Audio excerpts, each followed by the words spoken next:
The subway platform smells like rain and metal, and the specific kind of exhaustion that comes from surviving another New York winter. Emma Reed shifts her portfolio bag higher on her shoulder, the weight of it pulling at muscles already tired from a 12-hour deadline sprint. Her fingers are stained with ink cerulean blue and forest green, the colors she'd used to paint a dragon for a picture book that's 3 weeks overdue and still not right. The dragon needs to look fierce but kind. Protective. The editor's notes had been clear about that. Emma's been drawing the same creature for 6 days straight, trying to capture something she's not sure she believes in anymore. Protection. She checks her phone, 7:43 p.m. The F train should arrive in 2 minutes, and then it's 40 minutes to her studio apartment in Brooklyn, where the heat works sporadically and the neighbors upstairs practice what sounds like competitive furniture moving. A message notification appears. Her stomach drops before she even reads the name. Marcus, I know you're ignoring me. That's fine. I saw you today. Red coat, coffee shop on Lexington. You look tired, Em. You should take better care of yourself.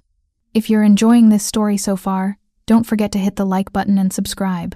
Drop a comment telling me where in the world you're watching from. I love hearing from you. Emma's fingers tighten around her phone until the case creaks. She hadn't been on Lexington today. She'd been in the library in Queens, working because her apartment was too cold and too quiet and too full of memories she's trying to forget. Which means Marcus is lying about where he saw her, testing her, waiting to see if she'll correct him, give him information, engage, or he's following someone who looks like her, which is somehow worse. Another message. We need to talk. 3 months is long enough for this tantrum. As if leaving him after he shoved her against a kitchen counter hard enough to leave bruises was childish. As if blocking his number and changing her locks and filing a restraining order was an overreaction. The order that expired last week, because Emma couldn't afford the lawyer fees to renew it. Emma deletes the messages without responding. Her therapist's voice echoes in her head. Don't engage. Don't explain. Don't give him anything to work with. The platform fills with evening commuters. A businessman in a wrinkled suit. A teenager with headphones leaking bass. A woman in scrubs who looks like she's been on her feet for days. New York in February. Everyone just trying to get home. Emma moves toward the edge of the platform, watching for the train's headlights. Her phone buzzes again. She doesn't look. Then she feels it. The prickling awareness of being watched.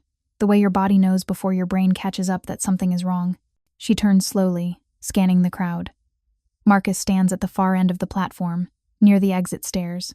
He's wearing the leather jacket she bought him for his birthday, the one he said made him look like he mattered.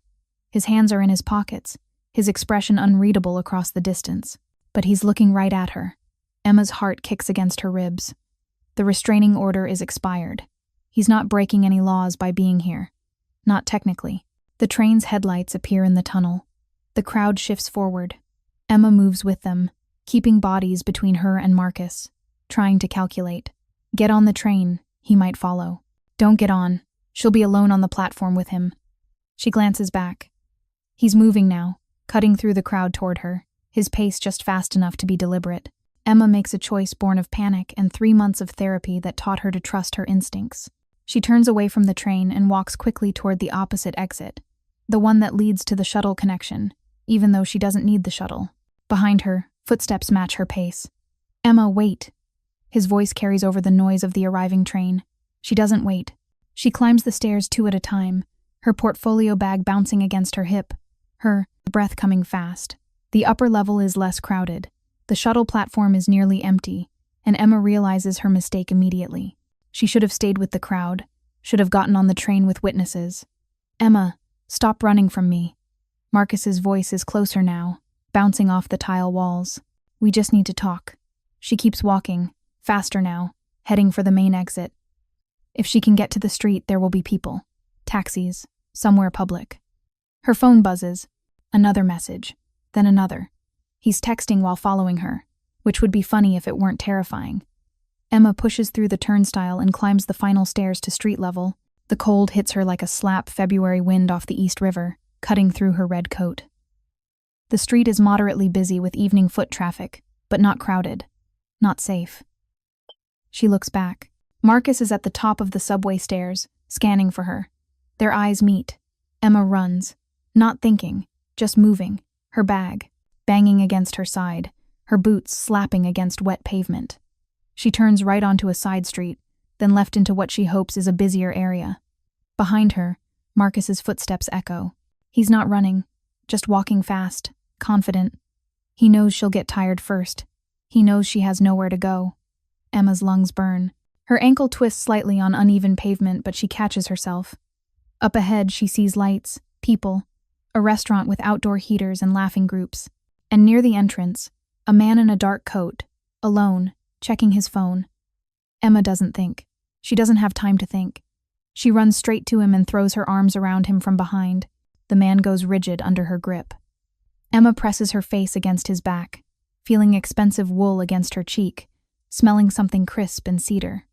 "I'm so sorry," she whispers urgently. "Please, my ex is following me. I just need him to think you're my boyfriend. Just for a minute, please." For one horrible second, the man doesn't move. Emma realizes what she's done, grabbed a complete stranger, invaded his space, made herself his problem. Then his hands come up and cover hers, where they're clasped against his chest. His grip is warm and solid and absolutely certain. "I've got you," he says, his voice low and controlled. "Don't let go." He turns slowly, keeping Emma's arms around him, until they're facing each other, and Emma finally sees who she's grabbed. The first thing she notices is his eyes. Dark, almost black, with the kind of intensity that suggests he misses nothing. He's tall, maybe 6'2", with the build of someone who doesn't just go to the gym but actually uses their body. Dark hair, styled but slightly disheveled from the wind. A face that's handsome in a sharp, dangerous way. Strong jaw, straight nose, a mouth that looks like it rarely smiles. He's wearing a charcoal coat over what appears to be an expensive suit. No tie, the top button undone. There's a scar, thin and white, along of his left cheekbone, that only adds to the impression of controlled violence. This is not a safe man. Emma's grabbed onto something that might be more dangerous than what she's running from. But his hands are still covering hers, and his eyes are scanning the street with professional efficiency. "Which one?" he asks quietly. "The one in the leather jacket. Brown hair." Emma sees Marcus 30 feet away, slowing down as he spots her in this man's arms. There. The stranger's expression doesn't change, but Emma feels something shift in the air around him, like watching a weapon be unsheathed without any visible movement. "Stay close," he murmurs. Then, louder, pitched to Carrie, "There you are. I was starting to worry." He leans down and kisses Emma's forehead. It's brief, chaste, but absolutely convincing. Emma's brain short-circuits at the casual intimacy of it. Marcus stops 10 feet away, his jaw tight. "Emma, I think you have the wrong person," the stranger says, his voice, polite but carrying an edge that makes Emma's spine prickle. His arm has moved to her waist, holding her against his side. "I'm talking to my girlfriend," Marcus says, aggression creeping into his tone. "Emma, we need to talk. Now." "Ex-girlfriend." Emma finds her voice, though it shakes. "The restraining order expired, Marcus. But that doesn't mean I want to talk to you." "Restraining order," the stranger repeats, and something in his tone makes Marcus take an involuntary step back. "This is none of your business," Marcus says, but the confidence is cracking. Up close, Emma can see the stranger is taller than Marcus, broader, and has the kind of presence that suggests crossing him would be a mistake. "She asked me to make it my business." The stranger's grip on Emma tightens fractionally, and I'm inclined to grant that request. "Who the hell are you?" Marcus demands. Someone who's deciding right now whether this conversation ends with words or something more memorable. The stranger's voice hasn't risen, hasn't changed, but the threat is absolutely clear. Marcus's hands curl into fists. For a moment, Emma thinks he might actually swing. She feels the stranger's body shift slightly, repositioning, ready. Then Marcus looks at Emma, his expression twisting into something ugly. "This is who you're with now? Some random guy off the street? You're pathetic, Em." "And you're leaving," the stranger says. It's not a suggestion. Marcus stares at them both, fury and humiliation warring on his face. "This isn't over," he says finally, backing away. "You can't hide behind random assholes forever." "Actually," the stranger says mildly, "I think she can." Marcus turns and walks away, his shoulders rigid with anger, but he's leaving. Emma watches until he disappears around a corner, her heart still racing. Only then does she realize she's still pressed against a stranger's side, his arm around her waist, her hands clutching his coat. She steps back quickly, her face flushing. "Oh my God. I'm so sorry. I panicked. He was following me from the subway and I didn't know what to do, and you were just standing there and I..." "Breathe," the stranger says. His voice is gentler now, but still controlled. "You're safe. He's gone." Emma tries to follow the instruction, dragging in air that feels too thin. Her hands are shaking. Now that the adrenaline is fading, she's left with the mortification of what she just did. "I'm sorry," she says again. "That was insane.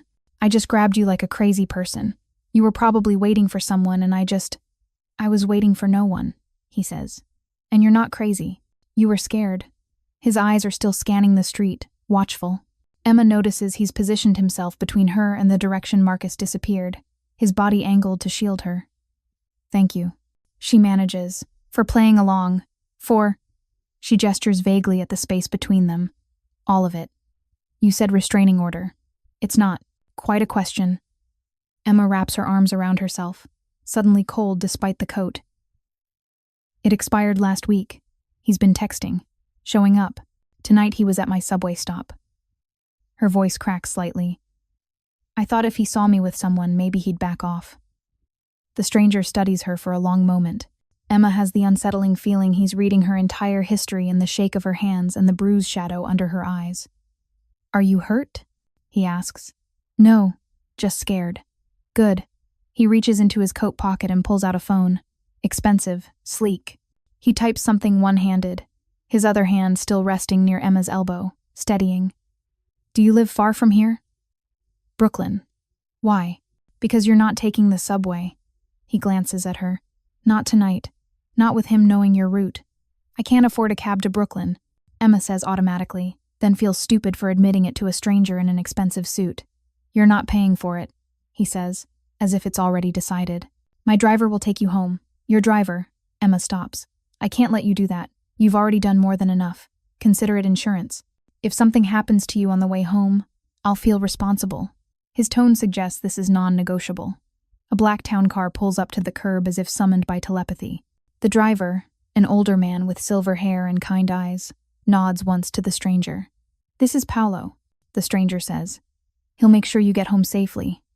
Emma looks at the car, then at the stranger, then at the street where Marcus disappeared. Every instinct says not to trust this, not to get in a car with people she doesn't know. But those same instincts are the ones that told her to grab this man in the first place, and he's done nothing but help. "Why are you doing this?" she asks. The stranger's expression shifts slightly, something that might be amusement crossing his features. "You threw your arms around me and asked for help. I'm not in the habit of refusing. You don't even know my name." "No," he agrees, "but I know you're an artist." He gestures to her portfolio bag, the ink stains on her fingers. "I know you're brave enough to run from danger and creative enough to improvise when cornered. I know you apologize too much and probably give more second chances than people deserve." Emma blinks, unsettled by how much he's gathered in 5 minutes. "And I know," he continues, his voice lowering, "that the man following you is going to be a problem if someone doesn't make it clear that you're not alone anymore." "But I am alone," Emma says quietly. "Not at this moment, you're not." He opens the car door. "Go home. Lock your doors. If he contacts you again, call the police." Emma hesitates at the threshold of the car, torn between relief and the strange sense that she's about to step into something bigger than a simple ride home.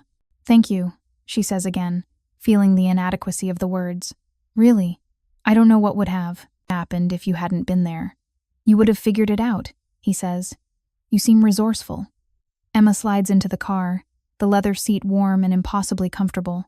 Paolo is already pulling away from the curb when she realizes she never got the stranger's name. She turns to look back, but he's already gone, disappeared into the New York night like he was never there at all. "That was fortunate," Paolo says from the driver's seat, his voice carrying a subtle accent Emma can't quite place. "Mr. Russo doesn't usually let strangers touch him." "Mr. Russo," Emma repeats, finally having a name. "Is he? What does he do?" Paolo's eyes meet hers in the rearview mirror, and Emma sees something knowing there. "He helps people, miss, in his own way." It's not really an answer, but Emma's too exhausted to push. She gives Paolo her address and watches the city blur past the tinted windows, trying to process what just happened. She grabbed a stranger. He played along. Marcus saw them, together and left. Simple. Except nothing about the man about Mr. Russo had been simple. The way he moved, the way he assessed threats, the way he'd made Marcus back down without raising his voice. That wasn't just confidence. That was something else entirely. Emma pulls out her phone and opens a new browser window. She types Russo, New York, and gets thousands of hits. A restaurant chain, a real estate developer, a law firm. She tries Dominic Russo, Manhattan, because Paolo called him Mr. Russo, and he seems like a Dominic. The results are sparse. A mention in a society page from 3 years ago, no photo. A property record that's been redacted. A business license that lists him as CEO of an import company, whatever that means. It's like he exists in the gaps of public record, present but untraceable. Emma closes the browser and leans her head against the cool window. Her heart rate is finally slowing to normal. Her hands have stopped shaking. She thinks about the way Russo's arm felt around her waist. Protective, certain, like nothing in the world could get through him to reach her. And she thinks about the look in his eyes when he'd asked, "Which one?" Like he was already calculating exactly how to eliminate the threat. The car pulls up outside her building 40 minutes later. It's a walk-up in a neighborhood that's gentrifying but hasn't quite made it yet. Emma's apartment is on the 3rd floor, and the elevator has been broken since she moved in 6 months ago. Paolo puts the car in park and turns to look at her. "Mr. Russo asked me to wait until you're safely inside, miss." "That's really not necessary. I insist." Paolo's smile is kind but firm. "For my peace of mind, if not yours." Emma recognizes the futility of arguing. She gets out of the car, climbs the 3 flights, and unlocks her apartment door. The space is small and cluttered with art supplies, but it's hers, safe. She waves at Paolo from her window. He nods once and drives away. Only then does Emma let herself collapse onto her second-hand couch, her portfolio bag sliding to the floor. She should eat something, should check her email for work messages, should do any of the normal things that make up her life. Instead, she pulls out her phone and looks at the blocked messages from Marcus. 7 new texts since she left the subway, each one angrier than the last. "You can't ignore me forever. Who was that guy? You move on that fast? This is pathetic, Em. You need me and you know it. I'll be seeing you soon." The last message came through 3 minutes ago. Emma's stomach turns. She blocks the number again, knowing it won't help. Marcus will just use a different phone. He always does. Emma pulls a blanket around herself and sits in the dark, staring at the city lights through her window. She should feel safe now. She's home. Marcus is gone. A stranger, a dangerous, mysterious, impossibly competent stranger helped her. But Emma can't shake the feeling that tonight was a beginning, not an end. That asking Dominic Russo for help might have solved one problem, but created something infinitely more complicated. And that somewhere in Manhattan, in a penthouse or office she can't imagine, Russo is thinking about her too. Making decisions, planning, protecting, whether she asked him to or not. Somewhere across the city, in a penthouse office that overlooks Central Park, Dominic Russo stands at his window with a glass of scotch he hasn't touched. Luca sits on the leather couch behind him, sprawled in the casual way only younger brothers can manage. "So, you just let some random girl grab you on the street?" "She wasn't random," Dominic says without turning. "She was terrified. And you played boyfriend. That's new." Luca's tone is amused. "Usually you're more of the get away from me type." Dominic finally turns. His brother is 32 to his 37, with the same dark eyes and the same sharp features. But where Dominic learned to control everything, Luca learned to charm everything. Both are equally effective in their world.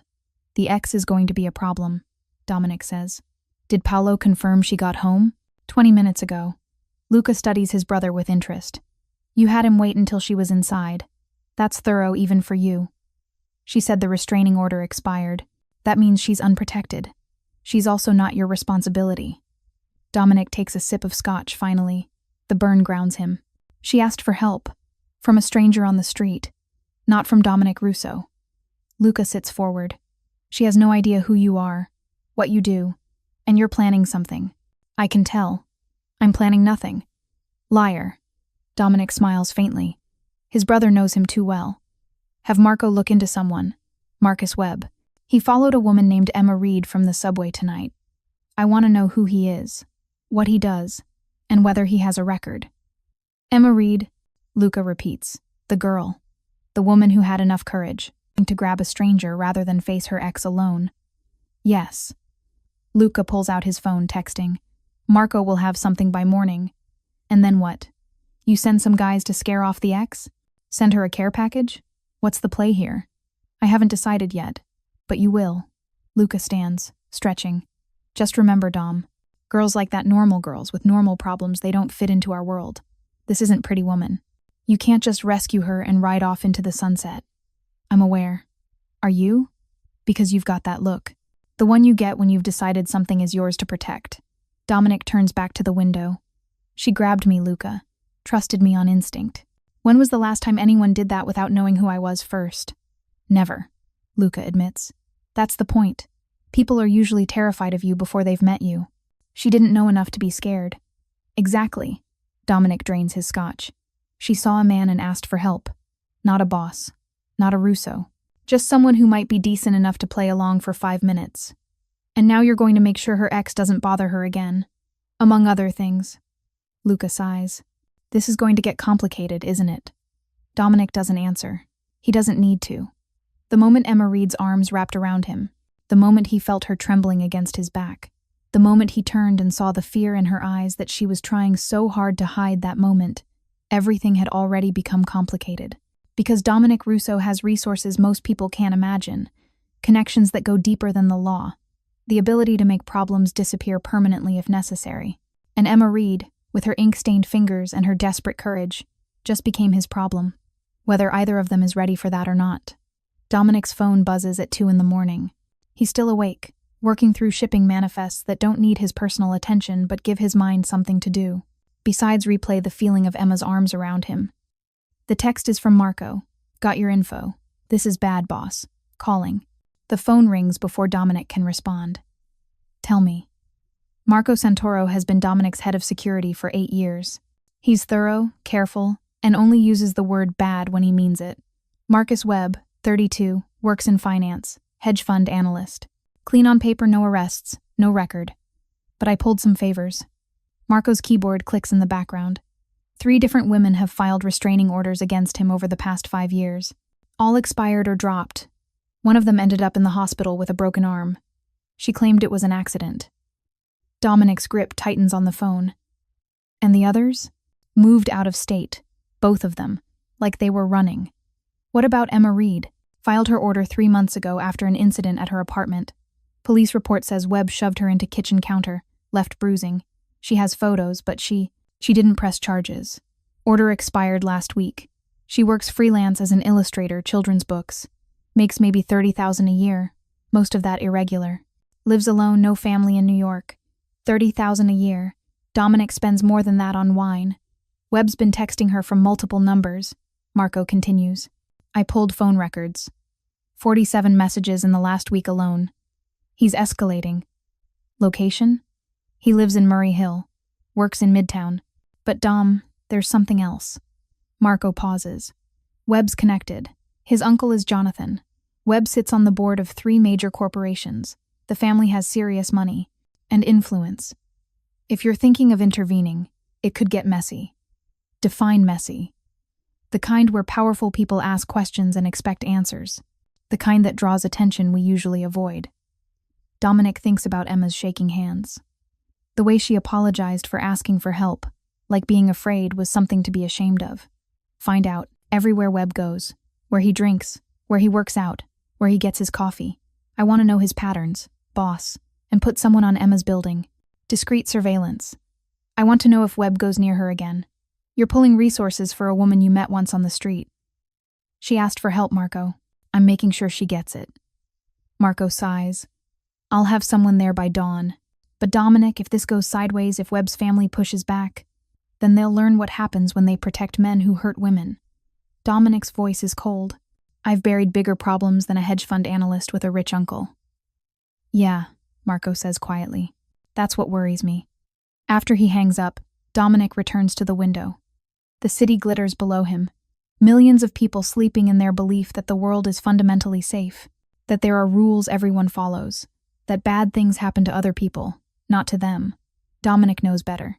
He spent his entire adult life existing in the spaces between those rules.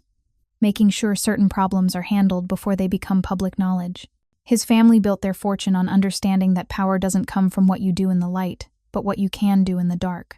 And Emma Reed, with her expired restraining order and her brave, foolish decision to trust a stranger, is about to discover what it means to have Dominic Russo decide she's worth protecting, whether she wants his protection or not.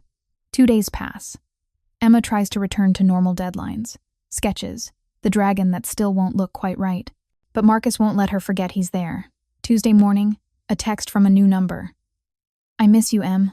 We were good together. Why can't you see that? Tuesday afternoon, a bouquet delivered to her apartment building. The card says, I'm sorry, let me make it right. The flowers are roses, which Marcus knows she's allergic to. Emma throws them in the dumpster. Tuesday night, she spots him, and across the street from her building, when she comes home from the grocery store. He's just standing there, hands in pockets, watching her window. When he sees her looking, he smiles and waves. Emma doesn't wave back. She goes inside, locks all 3 locks, and shoves her dresser against the door. That's when she notices the car parked across the street. Black SUV, tinted windows. It's been there since she left for groceries. It's still there now. Emma's heart pounds. Is Marcus having her watched? Or is it something else? She texts her friend Sarah. This is going to sound crazy, but I think someone's watching my building. Sarah's response is immediate. Call the police. Emma stares at her phone. And tell them what? That her ex is texting her and a car is parked on a public street? The restraining order is expired. Marcus hasn't technically done anything illegal.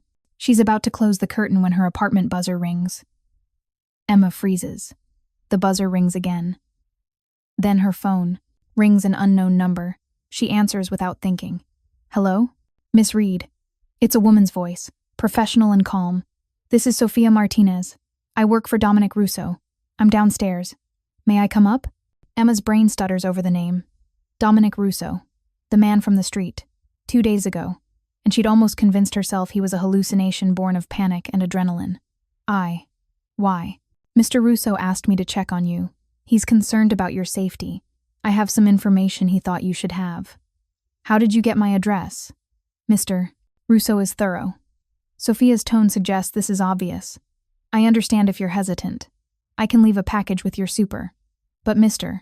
Russo would prefer to speak with you directly. He's here? Emma's voice jumps an octave. I am here. Mr. Russo is available by phone if you'd like to speak with him first. Emma looks at the dresser against her door, at the window where Marcus had stood watching, at the black SUV that's still parked, outside. Okay, she says. Come up. She moves the dresser, unlocks the locks, and waits. Footsteps on the stairs. A knock. Emma opens the door to find a woman in her 40s, professionally dressed, with sharp eyes and a no-nonsense expression. She holds a leather folder and what appears to be a phone. Miss Reed. Sophia extends her hand. Thank you for seeing me. They shake. Sophia's grip is firm. Mr. Russo would like to speak with you, Sophia says, offering the phone. Emma takes it. The screen shows an active call. She raises it to her ear. Hello? Emma. Dominic's voice is exactly as she remembers, controlled, deep, with that edge of command. I apologize for the intrusion. How do you know where I live? I had you looked into. Given the circumstances, it seemed prudent. That's... Emma struggles for the word. Invasive. Yes, he agrees. It is. I apologize for that as well. But I need you to understand something. Your ex-boyfriend is dangerous. More than you know. Emma sinks onto her couch. What do you mean? Marcus Webb has a history. 3 other women before you. All of them filed restraining orders. One of them ended up hospitalized. The other 2 left the state. Dominic pauses. You're not his first target, Emma. And based on his pattern, you won't be his last unless someone intervenes. Emma's mouth is dry. How do you know all this? I have resources, and I use them when necessary. And why is this necessary? You don't even know me. You asked me for help, Dominic says simply. I don't take that lightly. Emma looks at Sophia, who's standing by the door with professional patience. Is this why there's an SUV outside my building? That's Marco, my head of security. He's keeping an eye on things. You put a guard on me? I put a deterrent between you and someone who's been stalking you for 3 months. Yes. Emma should be angry. should be outraged at this stranger making decisions about her safety without her permission. But all she feels is tired. I can't afford private security, Mr. Russo. You're not paying for it. I can't accept. Then don't think of it as accepting. Think of it as me following through on what I started when I played your boyfriend. I made Marcus think you're not alone.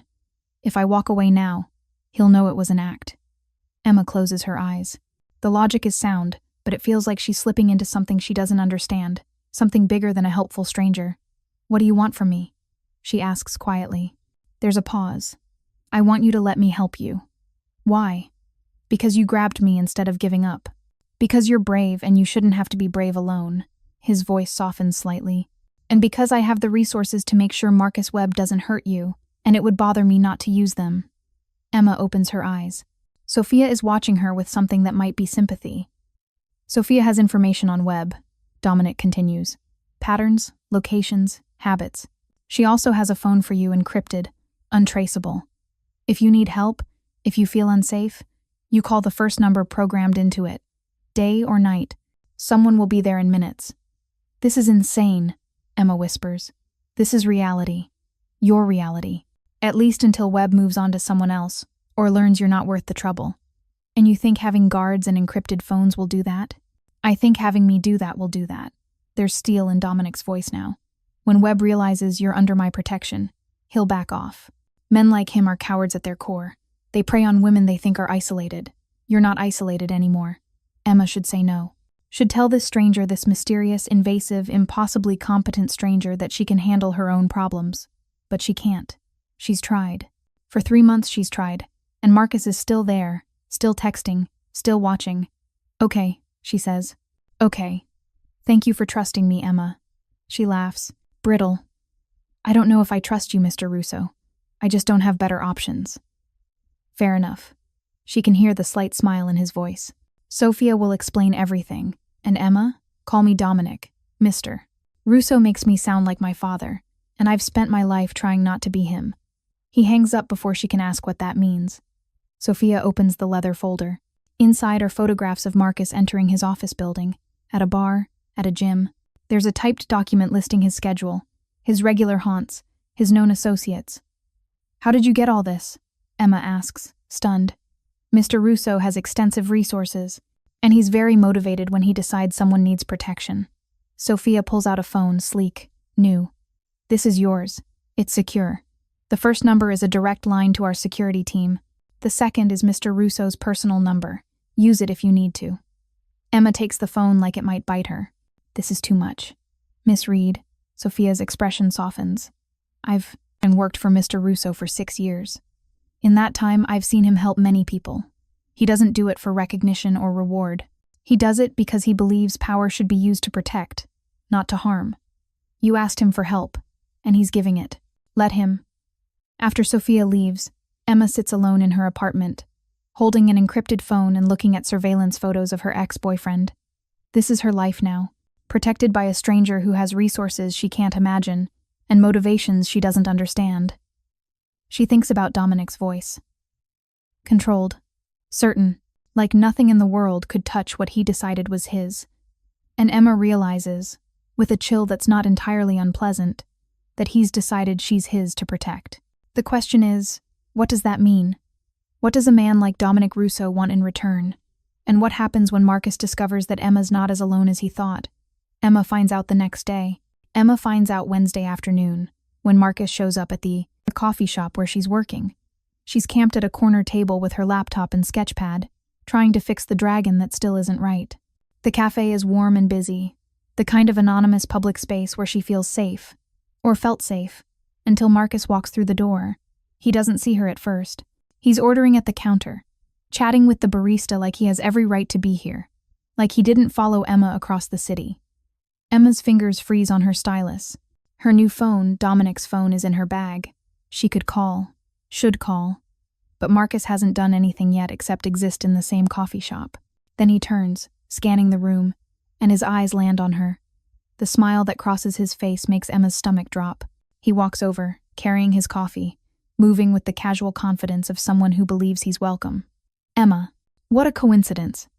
It's not a coincidence. Emma keeps her voice steady. You followed me here.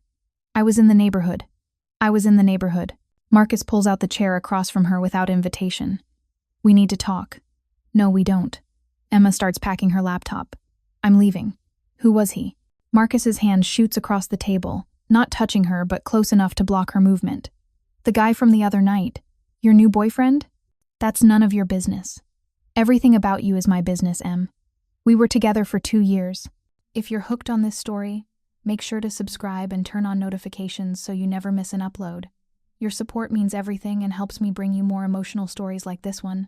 You don't just get to replace me with some random suit and pretend I don't exist. Emma's heart pounds. The cafe is full of people, but suddenly they all feel very far away. Marcus, we're done. We've been done for 3 months. You need to accept that and move on. Move on? Marcus leans forward, his voice dropping. To what? You were my life, Emma. And you threw that away because I got a little angry one time. Because I made one mistake. You shoved me into a counter hard enough to leave bruises. I apologized for that. His jaw tightens. How many times do I have to apologize? How many flowers do I have to send? What do I have to do to prove I've changed? Nothing. Because I don't want you to prove anything. I want you to leave me alone. Marcus's eyes harden. Is that what he told you to say? Your new boyfriend? Did he tell you I'm dangerous? That you should be afraid of me? I am afraid of you, Emma says, surprised by her own honesty. You scare me, Marcus. The way you won't let this go. The way you keep showing up. It's not love. It's obsession.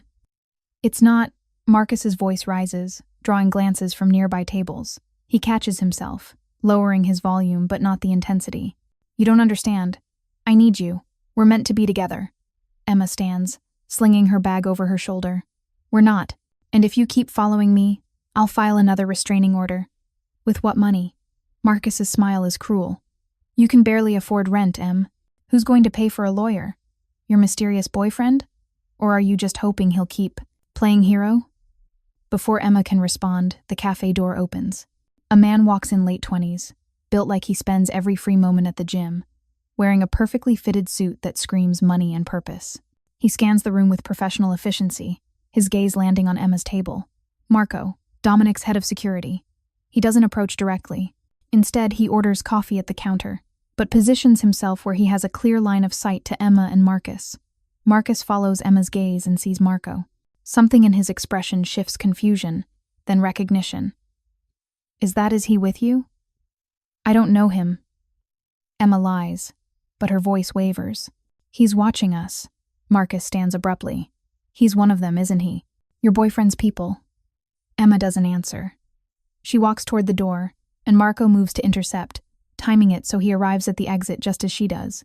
Miss Reed, he says, his voice polite but carrying.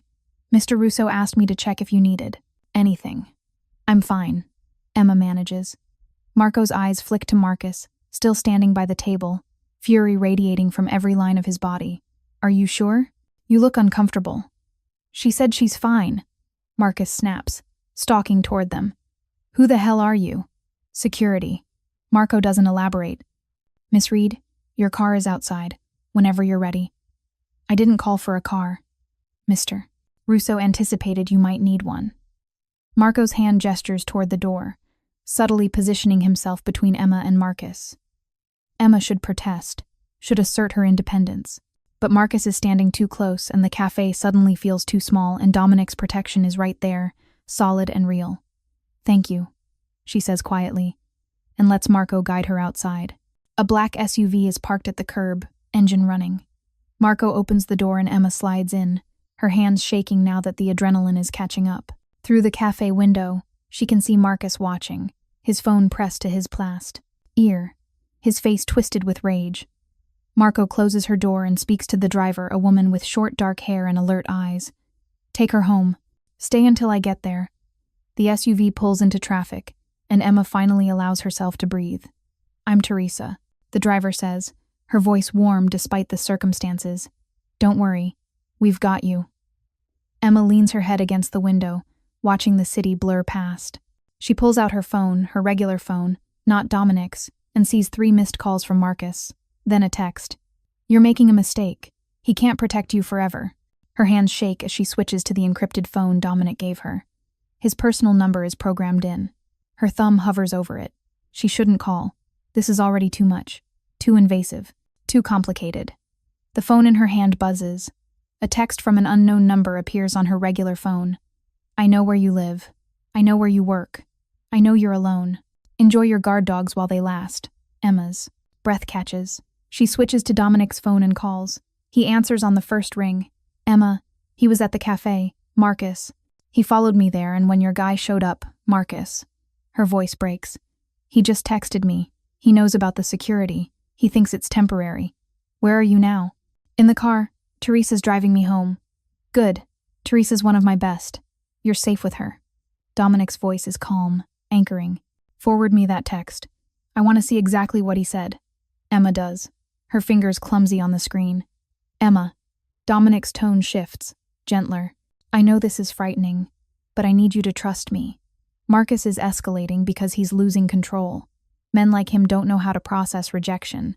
They see it as a challenge, not a boundary. I just want him to leave me alone. I know, and he will. But first we need to make something very clear to him. What? That you're not unprotected.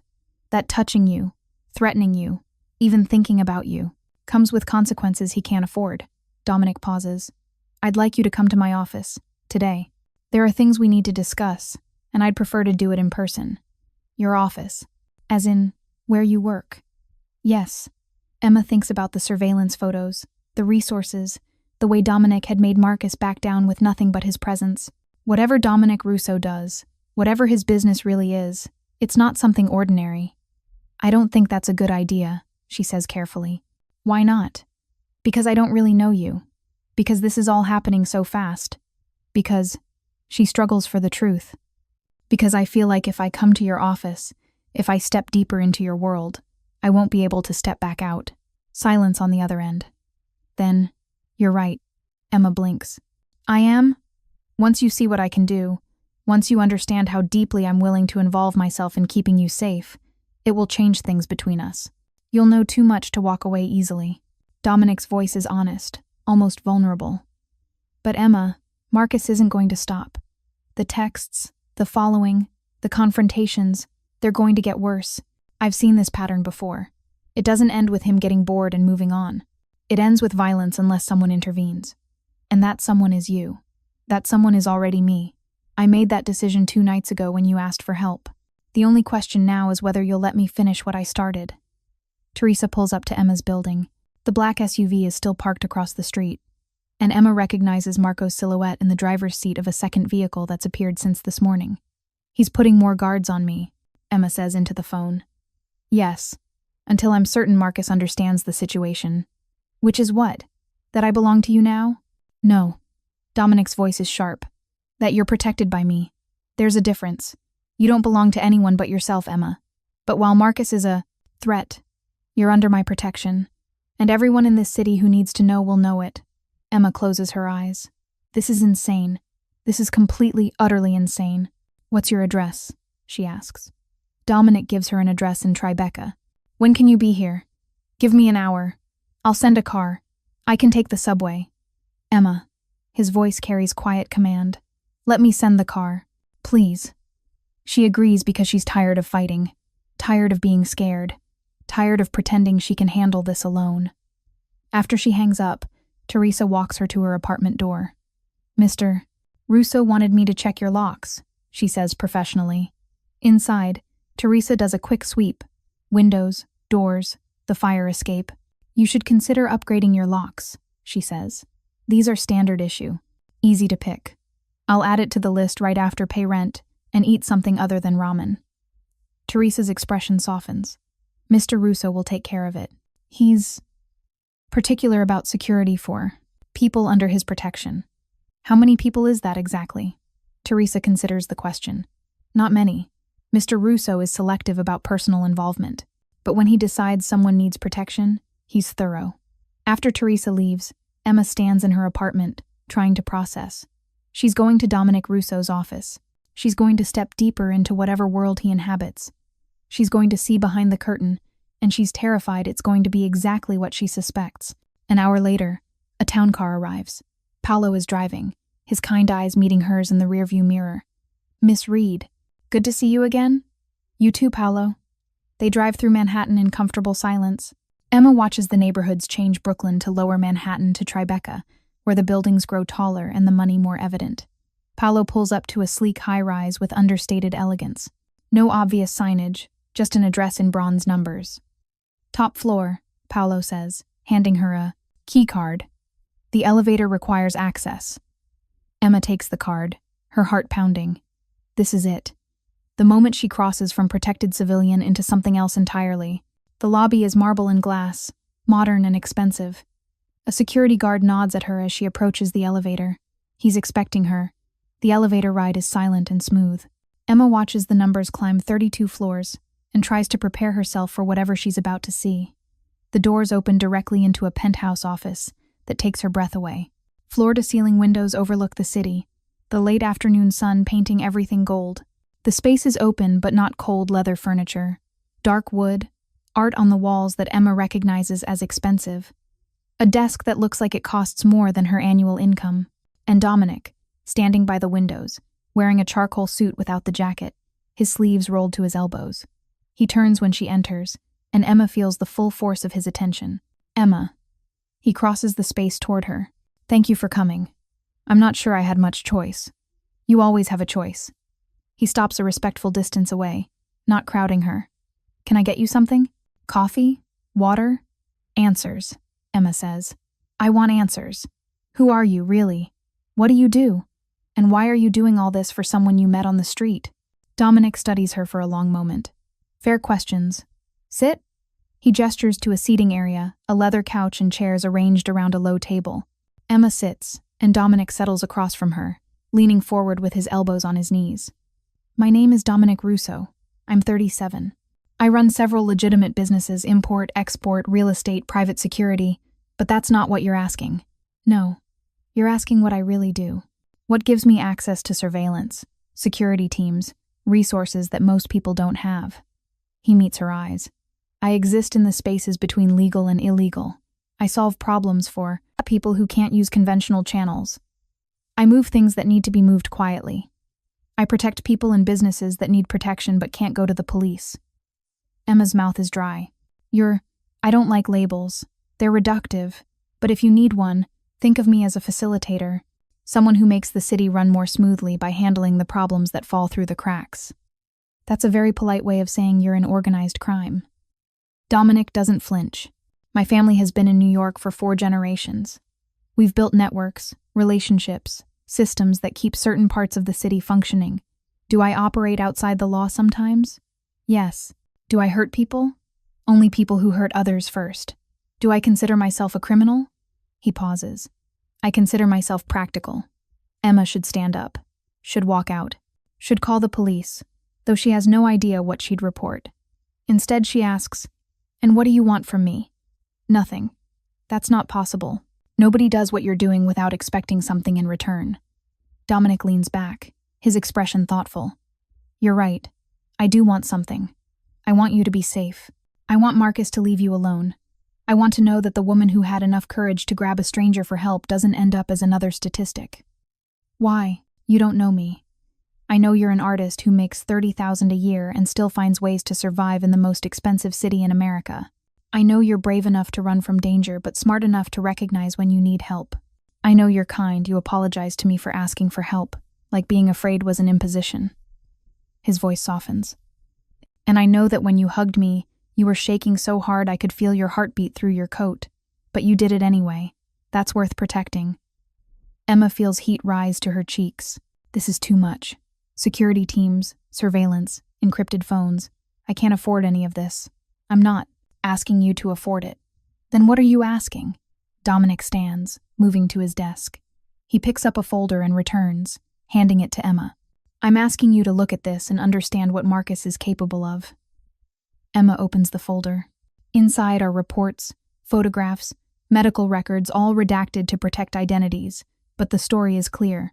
Marcus's previous girlfriends, the escalation patterns, the hospitalizations, the women who fled their lives to escape him. He put one woman in the hospital with a fractured skull, Dominic says quietly, claimed she fell. She was too terrified to contradict him. Another woman, he burned with cigarettes when she tried to leave. The third, He stalked for 2 years after she broke up with him. She moved to California and changed her name. Emma's hands shake as she closes the folder. Why didn't anyone stop him? His family has money, lawyers, influence. The police are willing to look the other way as long as it stays private. As long as the women don't push too hard for justice. Dominic's jaw tightens. That's the world we live in, Emma. Not the one we pretend exists, where bad people face consequences and good people are protected. The real one, where power matters more than right. And you have power. Yes. Enough to make Marcus understand that you're not alone. That touching you means facing something his family's money can't fix. Emma looks up at him. What are you going to do to him? Nothing permanent. Just memorable. Dominic's expression is controlled, but Emma sees the steel underneath. I'm going to have a conversation with Marcus. Make it clear that you're under my protection. And if he's smart, he'll disappear from your life completely. And if he's not smart, then the conversation becomes less pleasant. Emma should be horrified, should be morally outraged that this man is threatening violence on her behalf. But all she feels is relief. Bone-deep, exhausted relief that someone is finally taking her fear seriously. That someone is willing to do what the police wouldn't, what the courts couldn't. I don't want you to hurt him, she says quietly. I just want him to leave me alone. I know. And if he leaves you alone, I won't touch him. But Emma, you need to understand if he escalates. If he tries to hurt you, I will respond. And my response won't be measured by what's legal. It'll be measured by what's necessary. Emma stands, walking to the windows. The city spreads below. Millions of people going about their lives, unaware of the parallel world that exists beneath the surface. Dominic's world. I came here thinking I'd get answers, she says. And I did. But now I have more questions. Ask them. Why me? Really? You could have ignored me that night. Could have told me to call the police. But you played along. And then you went deeper. Why? Dominic joins her at the window, standing close but not touching. The honest answer? I don't know. I've spent 15 years, building walls between myself and people who might need help. I learned early that caring about people makes you vulnerable, makes you sloppy. So I stopped caring. But you grabbed me like I was just a person. Not Dominic Russo. Not someone to be afraid of or use. Just someone who might be decent enough to help. He turns to look at her. And when I felt you shaking, when I saw the fear in your eyes that you were trying so hard to hide, something in me decided that you were worth breaking my own rules for. Emma's breath catches. That's a lot of pressure to put on someone you just met. I know, which is why I'm giving you a choice.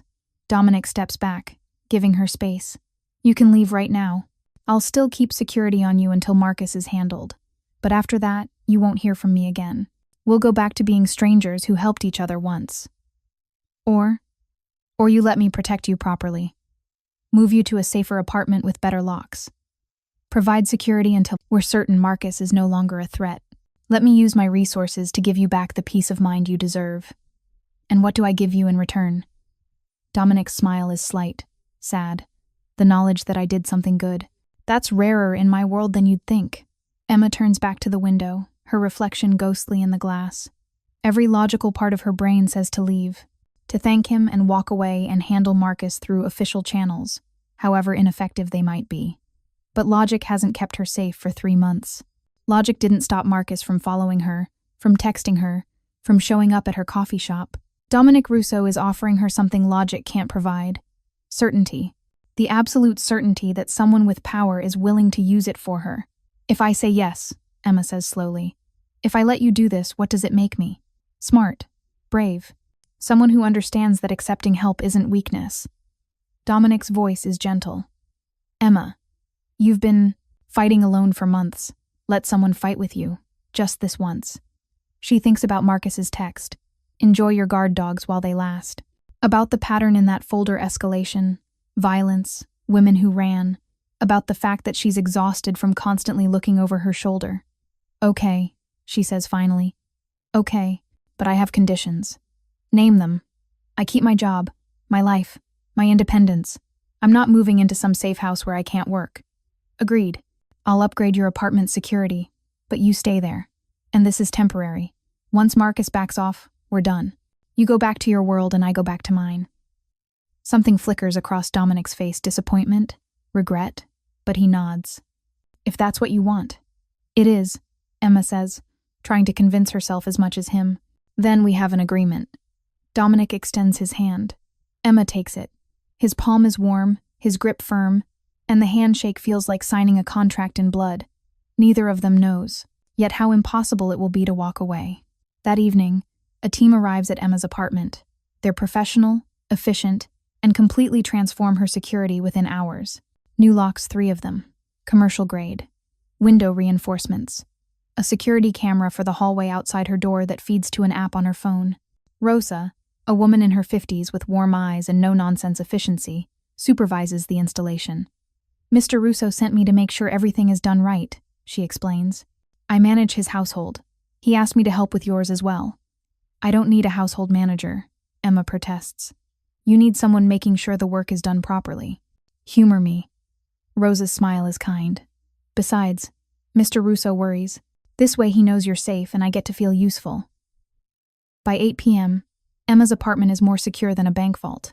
The team leaves, but Rosa lingers. There's food in your refrigerator, she says. Mr. Russo noticed you don't cook much. I took the liberty of stocking some prepared meals. Just heat and eat. Emma opens her fridge to find it full. Actually full, for the first time since she moved in. Containers of pasta, roasted chicken, vegetables, soup, real food. This is too much, Emma says, her voice thick. It's enough, Rosa corrects gently. You shouldn't have to worry about eating while you're worrying about everything else. And she pulls out a small card. My number. If you need anything, day or night, you call. Okay? After Rosa leaves, Emma sits on her couch, surrounded by security upgrades and a full refrigerator, and cries. Not from fear or stress, but from the overwhelming relief of being cared for, of having someone notice she doesn't eat well, that her locks are flimsy, that she's been carrying this weight alone. Her phone buzzes. The encrypted one. Dominic. Rosa says everything is installed. Are you comfortable? Emma. It's perfect. Thank you. This is all too much, but thank you. Dominic. It's exactly. Enough. Get some rest. Marco is outside if you need anything. Emma. You're not going to tell me what you're planning with Marcus, are you? Dominic. No, but it will be handled by tomorrow evening. Trust me. Emma. I'm trying to. Dominic. That's all I ask. Emma falls asleep that night with all 3 locks engaged and Marco's SUV parked outside her window. For the first time in 3 months, she sleeps through the night.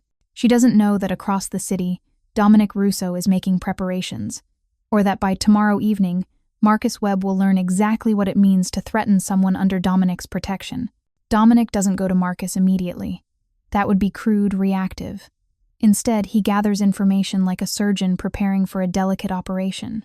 Marco's team pulls Marcus's financial records, his work schedule, his gym membership, his favorite bar. They identify his patterns, his vulnerabilities, his pressure points. By Thursday afternoon, Dominic has a complete picture of Marcus Webb's life, and he knows exactly where to apply leverage. His uncle is the key, Marco says, reviewing the information in Dominic's office. Jonathan Webb sits on 3 corporate boards.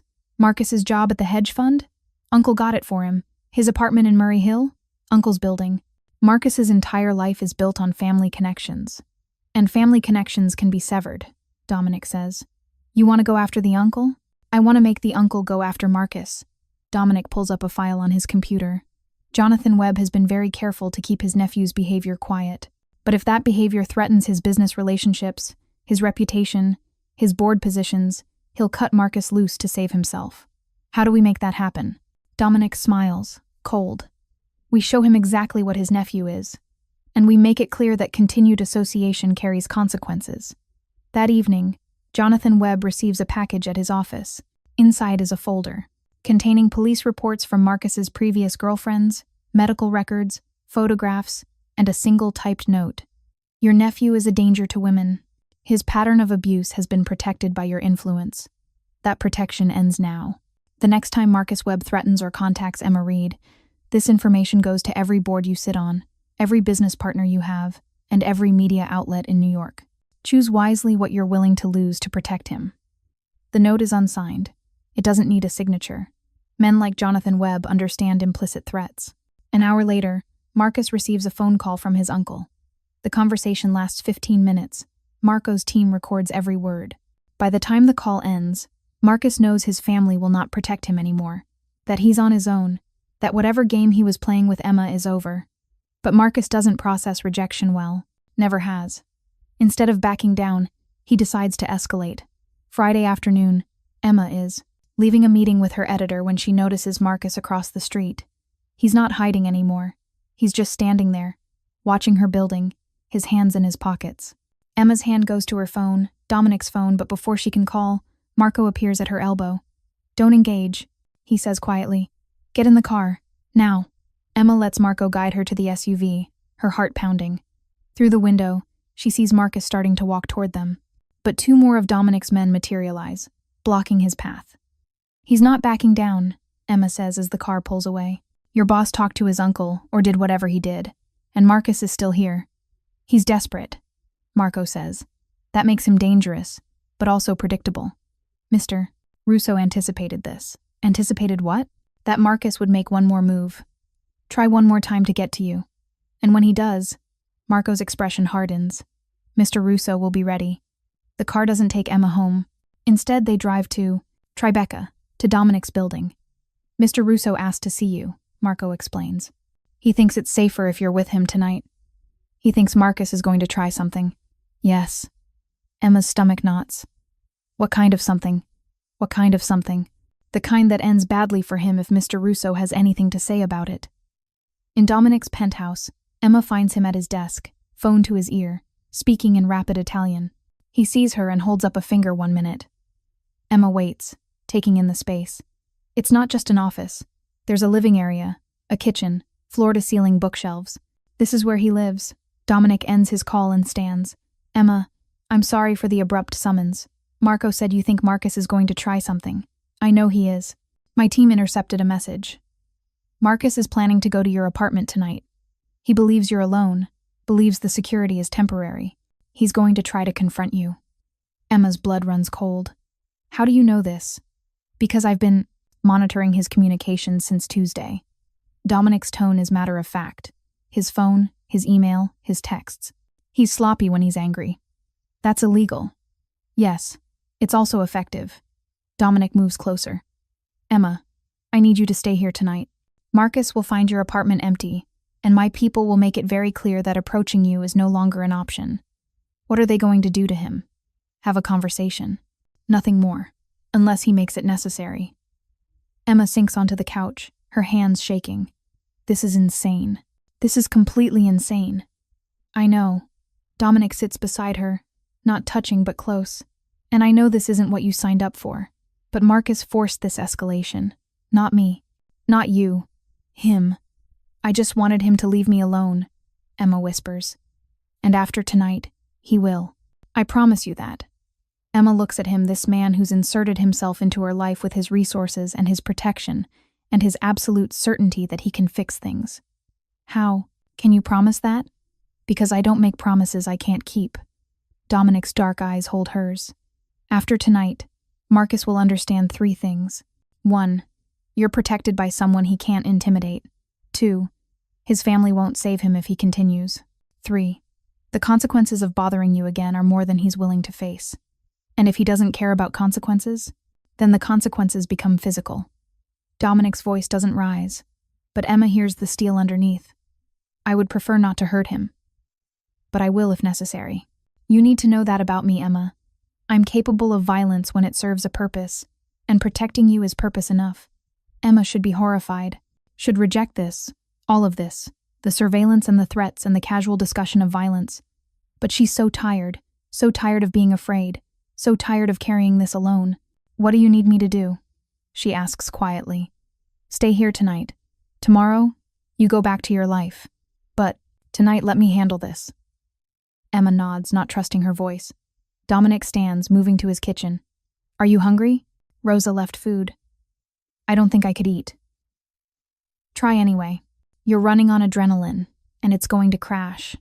He pulls containers from the refrigerator, the same kind that appeared in Emma's fridge. Rosa's work. "Sit. I'll heat this up." Emma watches him move around the kitchen with easy competence. This man who commands security teams and makes threats in Italian is heating up pasta like it's the most natural thing in the world. "You do this a lot?" she asks. "Take in scared women?" Dominic glances at her, a slight smile playing at his lips.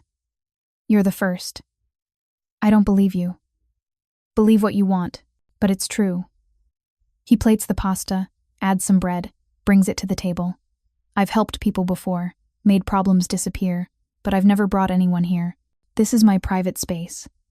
Then why am I here? Dominic sits across from her, his expression thoughtful. Because you're different. Because when you grabbed me, when you trusted me on instinct, something shifted. I stopped seeing you as a problem to solve and started seeing you as… He stops, searching for words. Someone worth protecting for their own sake.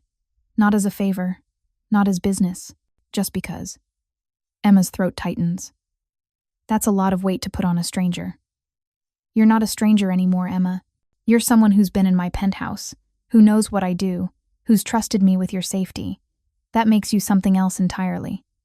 What does it make me? Mine to protect, Dominic says simply, whether you like it or not. The word mine sends a shiver through Emma that's not entirely from fear.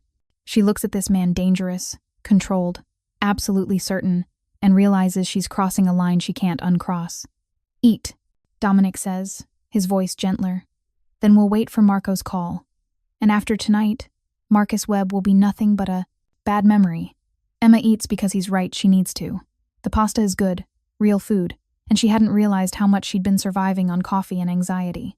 Dominic works at his laptop while she eats, but Emma feels his attention on her, protective, watchful, possessive in a way that should bother her but doesn't. At 9 p.m., Dominic's phone rings.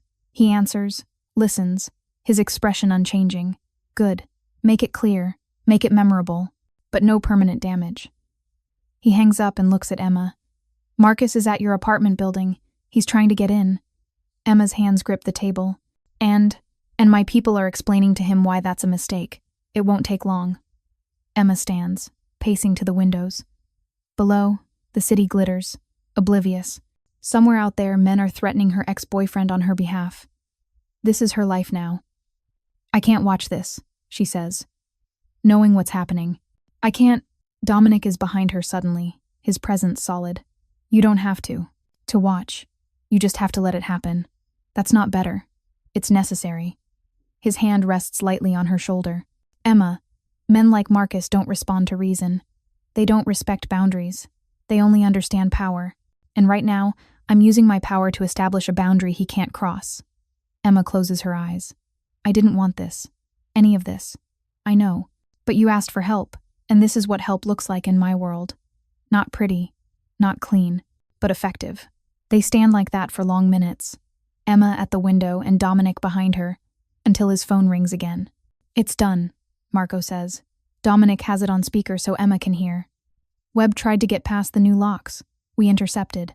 He's been strongly encouraged to never return. Damage? Dominic asks. Minimal. Bruised ego, bruised ribs. Nothing that requires a hospital. But he understands now. His uncle's office also received a follow-up message. Webb's family connections are officially severed. He's on his own. Good work. Keep someone on Emma's building for the next week. I want to be certain. Already arranged, boss. After Dominic hangs up, silence fills the penthouse. Emma turns to face him. It's over, he says. Marcus won't bother you again. Just like that? Just like that. Dominic's eyes search hers. You're safe now, Emma. You can go back to your life. Emma should feel relief, should thank him and leave and return to the normal world. But standing in his penthouse, with the city below and Dominic in front of her, normal feels very far away. I don't know how to thank you, she says finally. You don't need to thank me. You needed help, and I gave it. That's all. That's not all. Emma steps closer. You reorganized your entire life for the last week. Security teams, surveillance, bringing me here. Why? Dominic's control slips, just for a moment. Emma sees something raw underneath. Because you grabbed me like I mattered, like I was someone who could help instead of someone to fear. And he stops, jaw tight. I wanted to be that person. For you. Just once. Emma's heart hammers. Dominic, you can stay tonight, he says, stepping back, rebuilding his walls. The guest room is down the hall. In the morning, Paolo will take you home. Your apartment is secure. Marcus is handled. You're free. He's giving her an out, a clean exit. The chance to walk away from this world and never look back. Emma knows she should take it. Instead, she asks, "What if I don't want to be free?" Dominic goes very still. "What do you mean?" "I mean, what if I'm not ready to go back to my life yet? What if I want to understand your world a little better? Understand you a little better?" "Emma, you've been protecting me for a week, but I don't really know you. Just that you're dangerous and capable, and apparently can't ignore someone who asks for help. That's not enough." Dominic's expression wars between warning and something else. Something hungry. "Getting to know me is a bad idea. My world isn't safe. It's not clean. It's not something you walk into and out of easily." "I'm already in it," Emma points out. "I've been in it since I grabbed you on the street. The only question is whether I stay on the edges or step closer." "And if I don't want you to step closer? If I think the best thing for you is to walk away while you still can?" Emma moves until she's directly in front of him. Close enough to see the flecks of amber in his dark eyes. Close enough to feel the heat coming off his body. "Then you're lying," she says quietly. "Because I saw how you looked at me when you made me dinner. When you told me I was yours to protect. You don't want me to leave, Dominic. You want me to stay. You're just too controlled to admit it." For a long moment, Dominic doesn't move. Doesn't breathe. Then his hand comes up, cupping her face with devastating gentleness. "If you stay," he says, voice rough, "if you step deeper into this, there's no going back. You'll know things you can't unknow, see things you can't unsee, be part of my world in ways that will change you." "I'm already changed," Emma says. "A week ago, I was someone who ran from danger. Now I'm someone who has a mafia boss. Don't call me that. Protecting me. I'm already different. The question is whether different means alone or with you." Dominic's thumb traces her cheekbone. "You're going to regret this." "Probably." Emma's hand covers his. "But I'd regret leaving more." "Why?" "Because for the first time in 3 months I feel safe. And it's not just the security or the locks or the guards. It's you. The way you look at me like I matter. Like protecting me isn't a burden but a choice you'd make again and again." She takes a shaky breath. "I want to know the man who'd make that choice. Even if he's dangerous. Especially because he's dangerous, but gentle with me anyway." Dominic's control fractures. He kisses her. It's not tentative or questioning. It's certain, claiming, like he's been holding back for a week and can't anymore. His hand tangles in her hair, his body solid against hers, and Emma feels like she's falling and being caught simultaneously. When they break apart, both breathing hard, Dominic rests his forehead against hers. "Stay," he says, not a command. A request. "Not in the guest room. With me. Stay." Emma's answer is to kiss him again. And somewhere in the city, Marcus Webb learns what consequences feel like, learns that some women aren't alone, that some protections can't be breached, that threatening Emma Reed was the biggest mistake of his life. But Emma isn't thinking about Marcus anymore. She's thinking about the way Dominic's hands feel in her hair, the way his kiss tastes like promises and danger and something that feels dangerously close to forever. She's thinking that maybe being protected isn't weakness. Maybe it's just finding someone strong enough to stand beside. 3 weeks later, Emma stands in Dominic's, the penthouse watching the sunrise paint the city gold. His arms wrap around her from behind, his chin resting on her shoulder. "You're thinking too loud," he murmurs against her ear. "Marcus's uncle called yesterday. He wanted me to know Marcus moved to Boston. New job, new life, far away from here." "Good." Dominic's arms tighten slightly. "You're safe now. Because of you. Because you were brave enough to ask a stranger for help." Emma turns in his arms, looking up at this man who's become her safety, her passion, her unexpected everything. "I was thinking about that night. How terrified I was. How I just grabbed you without thinking. Best decision you ever made," Dominic says, a rare smile crossing his features. "Was it? My life isn't normal anymore. I have security protocols and encrypted phones. I know things about your world that I can't unknow. Rosa reorganized my entire kitchen last week. She does that. It's a love language." Dominic's thumb traces her jaw. "Regrets?" Emma thinks about the past 3 weeks, the nights in his arms, the way he touches her like she's precious, how he listens when she talks about her art, how he's already commissioned 3 pieces from her at prices that made her gasp, the way Luca makes terrible jokes at family dinners, how Marco nods at her with something close to respect now. "None," she says honestly. "Not a single one. Even though I'm dangerous, even though my world isn't safe, you're dangerous to people who threaten what's yours. You're gentle with me. That's all that matters. Dominic kisses her, slow and deep, and Emma feels it down to her toes. When they break apart, he keeps her close. I need to tell you something, he says. That night you grabbed me. I was coming from a meeting, a bad one. I was thinking about how alone I was, how isolated, how everyone around me wanted something from me. And then I literally threw myself at you asking for help, and you looked at me like I could save you. Not because of what I could do, but because of who I might be. His voice drops. You saved me too, Emma, from a life where nothing felt real, where everyone was afraid or calculating. You were just honest, scared, but honest. Emma's eyes sting with tears. We saved each other. Every day, Dominic agrees. Every single day. Outside, the city wakes. Inside, two people who found each other in desperation choose each other in peace. Emma's dragon illustration finally looks right. Fierce but kind. Protective. Just like the man holding her. Just like love when it finds you in the most unexpected places. Thank you so much for watching until the end. If you loved this story, check out the other videos on your screen now. I think you'll really enjoy them. And don't forget to subscribe if you haven't already. See you in the next story.